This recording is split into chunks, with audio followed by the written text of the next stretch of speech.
गोटिए जंगलरी एक चिलर आतंक थिला। से चढ़ई छुआ आउ तांको अंडा को खाई देउथिला। सेई जंगलरी एक चढ़ई चिलठु लुचि ता अंडार जत्न नेउथिला। आज मो घरे किछि खाइबा नाही, खाइबा आनिबा पई मते बाहर को जिबाको पड़िबो। हेले मो अंडा को मो घरे एका छाड़ी बाहर को केमिति जिबी? मु नथिबा समय रे चिल जदि मो घर को आसी मो अंडा खाई दिए, ना ना मु मो अंडा को एकुटे छाड़ी पारिबिनी। मु मो सांगरे मो अंडा नहीं जाए। एमिति चिंता करी चढ़ई ता अंडा धरी खाइबा खोजिबाको बाहरी पड़िला। से जंगल रे बुली बुली ता खाइबा खोजुथिला। सेपटे एक माँ बतक भी निज अंडा धरी खाइबा खोजिबाको बाहरी थिला। रास्ता रे चढ़ई सह बतकर धक्का हेगला, जा फल रे तांकर दुईटी जाक अंडा माटी रे पड़ीगला। आरे बतक भौणी, ए दिन बेलटारे कौन तुमको देखा जाउनी? एमिति आसी मो ऊपर पड़ी जाउछ? आरे चढ़ई, से दुष्ट चिला भयरी मु मो अंडा नहीं खाइबा खोजिबाको बाहरी थिली। मो अंडा को देखी देखी जीवा समय तो सह धक्का हेगला, मु जानी पारिलिनी। बतक भौणी, मु भी चिल्ल भयरे मो अंडा नहीं बाहर को जाए। अच्छा बतक भौणी, बाहर एतिके कथा हेतिबा, से दुष्ट चिल केते बेले भी आसी पारे। चल निज निज अंडा नहीं घर को जीवा। एमिति कथा हे माँ चढ़ई आ माँ बतक अंडा उठेले। बतकर अंडा चढ़ई उठेला, आउ चढ़ईर अंडा बतक उठेला। अंडार अदल बदल हेबा कथा सेमाने जमा भी जानी पारिलेनी, आउ निज निज घर को फेरी गले। तापरे बेस किछि दिन बीतीगला। चढ़ई पाखरे थिबा अंडारू बतक छुआ बाहरिला, आउ बतक पाखरे थिबा अंडारू चढ़ई छुआ बाहरिला। ए कौन? ये तो मो छुआ नुह, चढ़ई छुआ। ये मो अंडारू केमिति बाहरिला?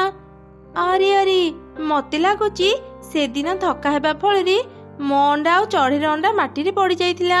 सेतेबेले मो भूल रे चढ़ईर अंडा नहीं आसीथिली। ता माने चढ़ई पाखरे मो अंडा अछि। ए छुआ मोर नुह, मो छुआ एबे केमिति थिबो केजानी? माँ बतकर सबु कथा चढ़ई छुआ शुणुथिला। से कहिला, ए कौन कहूच माँ? किए चढ़ई? मु तुम अंडारू बाहरिची, तुमे मो माँ। मु तो माँ नुह, बुझिलु? तो माँ होची गोटे चढ़ई, तू गोटे चढ़ई छुआ। चल मु तते तो माँ पाखरे छाड़ी देबी, आउ से चढ़ई पाखरु मो छुआ को नहीं आसीबी। एमिति कही माँ बतक टाणी टाणी चढ़ई छुआ को ता माँ पाखकु नेला। ए कौन? ये तो बतक छुआ। ता माने से दिन मो अंडा सह बतकर अंडा बदली जाइथिला। मु एबे ही बतक को ता छुआ फेरी दिए। एमिति कही माँ चढ़ई बतक छुआ को धरी ता घर को गला। माँ चढ़ई जेमिति ता घर बाहरी गला, बतक चढ़ई छुआ को धरी ता घर पहुंचिला। चढ़ई, ए चढ़ई, घर बाहरिया, मु तो छुआ को नहीं आसीची। तू तो छुआ नहीं, मते मो छुआ को फेरी दे। अरे ये चढ़ई तो बाहर को आसुनी, चढ़ई कौन घरे नहीं? एबे मो छुआ केमिति पाइबी? से चढ़ई मो छुआ को बिक्री कर दी नहीं तो मु ताको जमा भी छाड़ीबिनी। एमिति कही माँ बतक चढ़ई छुआ को सेठी छाड़ी निज घर को बाहरिला। चढ़ई छुआ माँ माँ कही बतकर पछे पछे जाउथिला। सेपटे चढ़ई बतक छुआ को धरी ता घरे पहुंचिला। बतक भौणी, मु तुम छुआ को नहीं आसीची, शीघ्र बाहर को आस। आरे बतक भौणी तो घरे नाहंती, एबे मु तांको कोठी खोजिबी? माँ माँ, भारी भोक लागिलानी, मते किछि खाइबाकू दियो। आरे बतक छुआ, मु तो माँ नुह, तो माँ जणे बतक। तते भोक लागिलानी, ठीक अछि, मु आग तते किछि खाइबा खुआई दिए, तापरे आमे तो माँ को खोजिबा पई बाहरिबा। माँ माँ, मते छाड़ी कुआड जाउछ? मते भी सांगरे नहीं जाओ, एकुटिया रहिबा पई मते डर लागुची माँ। चढ़ई छुआ माँ माँ कही बतकर पछे पछे जाउथिला। हठात ता गोड़री कंटा पशिगला। चढ़ई छुआ अनेक कांदिला। माँ बंचाओ माँ, मो गोड़री कंटा पशि जाइची, मो गोड़रू रक्त बाहरुची माँ, मते भारी कष्ट हेउची माँ, मते बंचाओ। चढ़ई छुआ जेते चित्कार करी कांदिले भी माँ बतक तार किछि कथा शुणिलानी। शेषरे चढ़ई छुआ से कंटा फुटा गोड़ नहीं माँ बतकर पछे पछे गला। माँ माँ, टिके रुह, मते भी तुम सांगरे नहीं जाओ। ए चुप, तते केते थर कहबी मु तो माँ नुह, मते माँ डाकनी कि मो पछे पछे भी आसनी। एमिति रागी माँ बतक धक्का दे चढ़ई छुआ को पाख पोखरी रे पकईदेला। माँ मते पोखरी रे काहे पकईदेल, मु बुड़ी जीवी माँ, मते बंचाओ। चढ़ई छुआर एपरी चित्कार शुणी माँ बतक मनरे चिंता कला, आरी ए छुआ जेमिति चित्कार करुची केही ना केही एठाको चली आसीबे, मु समस्तक सामने छुआ को मारी पारिबिनी। एबे छुआ को मु पोखरी रे बाहर करिनी, घर को नहीं मु याको मारी देबी। एमिति कही माँ बतक चढ़ई छुआर डेणा धरी ताको पोखरी ऊपर को टाणिला। माँ बतक एते जोरे चढ़ई छुआर डेणा धरी ताको टाणुथिला जे चढ़ई छुआर नरम डेणा भांगी गला। ठीक सही समय रे माँ चढ़ई बतक छुआ को धरी निज घर को फेरुथिला। रास्ता रे ये सब घटना देखि से कहिला, आरे आरे करूच कौन, मो झील को केते कष्ट हेउथिबो, छाड़ ताको, मु निजे मो झील को पोखरी रे बाहर करी आनिबी। एमिति कही माँ चढ़ई अति जत्न रे ता छुआ को पोखरी रे बाहर करी आनिला। निज छुआर एपरी अवस्था देखि से माँ बतक को कहिला, बतक भौणी तुमे मो झील रे एक अवस्था करिच, देख मु तुम छुआ को केते भलरे रखिची। तम छुआ तुमको फेरेबा पई मु तुम घर को जाइथिली, तुमको न पाई मो घर को फेरी आसुथिली, आउ तुमे मो झील रे एपरी अवस्था केमिति करि पारिलो। चढ़ईर ये सब कथा शुणी माँ बतक निज भूल बुझी पारिला। चढ़ई मोर भूल हो गला, मते क्षमा करि दे, मु भाबुथिली तुम छुआ को बिक्री करि देइथिबो, सेई रागरी मु तो छुआ उपरे अत्याचार करुथिली, तो छुआ को तो सांगरे नहीं जा, मते मो छुआ फेरी दे। तापरे माँ चढ़ई निज छुआ को नहीं गला, बतक को ता छुआ फेरी देला। से अति जत्न रे ता छुआ को भल कला। एमिति माँ चढ़ई ता छुआ को फेरी पाई खूब खुशी रे रहिला। दिने जंगल रे एक काऊ बुलुथिला। हठात पवन वर्षा आरंभ हो गला। काऊ जो गछ मूली छिड़ा होइथिला से गछरु एक डाल खसी काऊ उपरे पड़िला। काऊर डेणा भांगी गला। जेते बेले वर्षा छाड़ी गला किछि चढ़ई काऊ को देखि ताकू घर को नहीं गले। एमिति एक दुर्घटना घटिबो ता किए जानिथिला। काऊर दुईटी जाक डेणा भांगी जाइची, से कणा उड़ी पारिबो। डाक्टर कहिचंती काऊ आग सुस्थ हेई सारू तापरे देखिबा से उड़ी पारिबो कि नाही।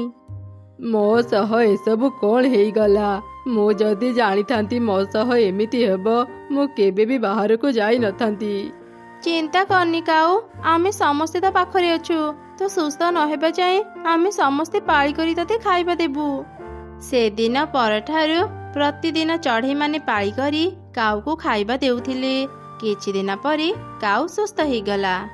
काऊ एबे तू पूरापूरी सुस्थ, तो दुई डेणा भी पूरापूरी भल हेई गला। हेले दुखर कथा तो डेणारे आ उड़ीबा शक्ति नाही, तो आ दिने भी उड़ी पारिबुनी। कौन कहिले डाक्टर बाबू, मु आउ केबे भी उड़ी पारिबिनी। पक्षी हेई मु जदि उड़ी पारिबिनी मो बंचिबार मूल्य कौन रहिला। मु मरी जाइथिले भल हेइतांता। अरे काऊ तू एसबु कौन कहूचु, डेणा नाही बोली तू मरी जिबाकु चाहुचु। तू चिंता करनी, मो पाखरे एक उपाय अछि जा द्वारा तो डेणा नथिले भी तू उड़ी पारिबु। एमिति कही चढ़ई ता घर पारासूट टाणी काऊ को देला। सबु चढ़ई मिसी काऊ पिठी रे पारासूट सेट करदेले, जा द्वारा काऊ किछि दूर उड़ी पारिला। काऊ खूब खुशी हो गला।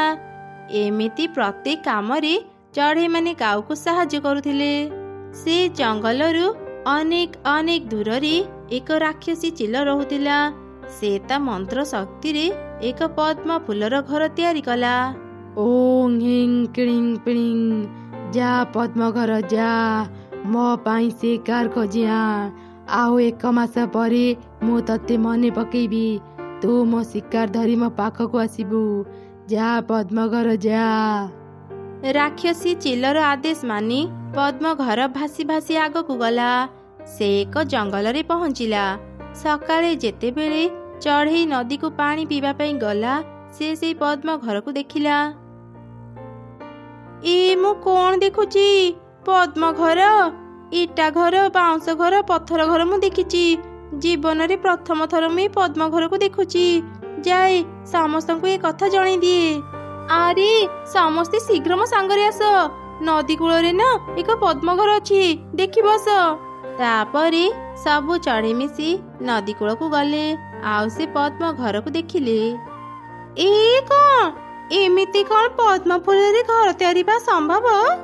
ଆରେ ଏଥିରେ ଚମକିବାର କଣ ଅଛି? ଆମେ ବେଳେ ବେଳେ ଫଳରେ ଘର ତିଆରି କରନ୍ତି, ସେମିତି କିଏ ଜଣେ ଫୁଲରେ ଘର ତିଆରି କରିଥିବ। ଯିଏ ବି ବନଉ, ଏବେ ଏ ଘରର ମାଲିକ ଏଠି ନାହିଁ, ଚାଲ ସମସ୍ତେ ମିଶି ଏ ଘରକୁ କିଛି କାମରେ ଲଗେଇବା। ମୁଁ ବି ସେମିତି କିଛି ଭାବୁଥିଲି, ଆମେ ସମସ୍ତେ କିଛି ନା କିଛି କାମ କରି ଖାଇବା ଯୋଗାଡ଼ କରିନିଅନ୍ତି, ହେଲେ କାଉର ଡେଣା ନଥିବାରୁ ସେ ବହୁତ କଷ୍ଟ କରି ଖାଇବା ଯୋଗାଡ଼ କରୁଛି। ଆମେ କାଉକୁ ଏ ଘର ଦେଇଦେବା। ପଦ୍ମଘର ବିଷୟରେ ଶୁଣିଲେ ଅନେକ ଚଢ଼େଇ ଘରକୁ ଦେଖିବା ପାଇଁ ଆସିବେ। କାଉ ସେମାନଙ୍କୁ ଏ ଘର ଦେଖି କିଛି ଟଙ୍କା ରୋଜଗାର କରିପାରିବ। ତମେ ମାନେ ବହୁତ ଭଲ, ମୋ ପାଇଁ କେତେ ଚିନ୍ତା କରୁଛ। ଆରେ କାଉ, ତୁ ଆମର ସାଙ୍ଗ, ତ ବିପଦ ସମୟରେ ଆମେ ତତେ ସାହାଯ୍ୟ କରିବୁନି କାହିଁକି? ଚାଲ ଚାଲ ସମସ୍ତେ ମିଶି ଏ ପଦ୍ମ ଘରକୁ ଆହୁରି ସୁନ୍ଦର କରି ସଜେଇ ଦେବା। ତାପରେ ସମସ୍ତେ ମିଶି ସେ ପଦ୍ମ ଘରକୁ ଆହୁରି ଭଲ ଭାବରେ ସଜେଇ ଦେଲେ। ଅନେକ ପକ୍ଷୀ ସେ ଘର ଦେଖିବା ପାଇଁ ଆଉ ରହିବା ପାଇଁ ସେଠାକୁ ଆସୁଥିଲେ। କାଉ ସେମାନଙ୍କୁ ସେ ଘରେ ରହିବାକୁ ଦେଇ ଅନେକ ଟଙ୍କା ରୋଜଗାର କରୁଥିଲା। ବୁଢ଼ୀମା, ତୁମର ଏତେ ବୟସ ହେଲାଣି, ଏ ବୟସରେ ଆରାମ ନ କରି ଏତେ ପରିଶ୍ରମ କରି କାହିଁକି ଖାଇବା ଯୋଗାଡ଼ କରୁଛ? ତୁମ ପୁଅ ଝିଅ କଣ ତୁମର ଦେଖାଶୁଣା କରୁନାହାନ୍ତି? ମାରେ, ଏ ଦୁନିଆରେ ମୋର କେହି ନାହାନ୍ତି, କିଏ ମୋର ଦେଖାଶୁଣା କରିବ? ରହିବା ପାଇଁ ବି ମୋ ପାଖରେ ଘର ନାହିଁ, ଯେତେବେଳେ ଯାହା ପାଏ ଖାଏ, ନ ପାଇଲେ ଉପାସରେ ରହିଯାଏ। ବୁଢ଼ୀମା, ଆଉ ମନ ଦୁଃଖ କରନି, ମୋ ସାଙ୍ଗରେ ଆସ, ମୁଁ ତମ ରହିବା ଖାଇବାର ବ୍ୟବସ୍ଥା କରିଦେବି। ଏମିତି କହି ଚଢ଼େଇ ସେ ବୁଢ଼ୀକୁ ଧରି କାଉ ପାଖକୁ ଗଲା। କାଉର ଭଲ ରୋଜଗାର ହେବା ଯୋଗୁଁ ସେ ଦିନକୁ ଦିନ ଅହଙ୍କାରୀ ପାଲଟି ଯାଉଥିଲା। ଡେଣା ଭାଙ୍ଗିଯିବା ପରେ ମୁଁ ଭାବୁଥିଲି ମୁଁ ନ ଖାଇ ନ ପିଇ ମରିଯିବି। ଏ ପଦ୍ମଘର ପାଇଁ ମୁଁ ଅନେକ ଟଙ୍କା ରୋଜଗାର କରିପାରୁଛି, ଏବେ ମୋ ପାଖରେ ଆଉ କିଛି ବି ଅଭାବ ନାହିଁ। କାଉ, ତ ସଫଳତା ଦେଖି ଆମେ ସମସ୍ତେ ଖୁସି।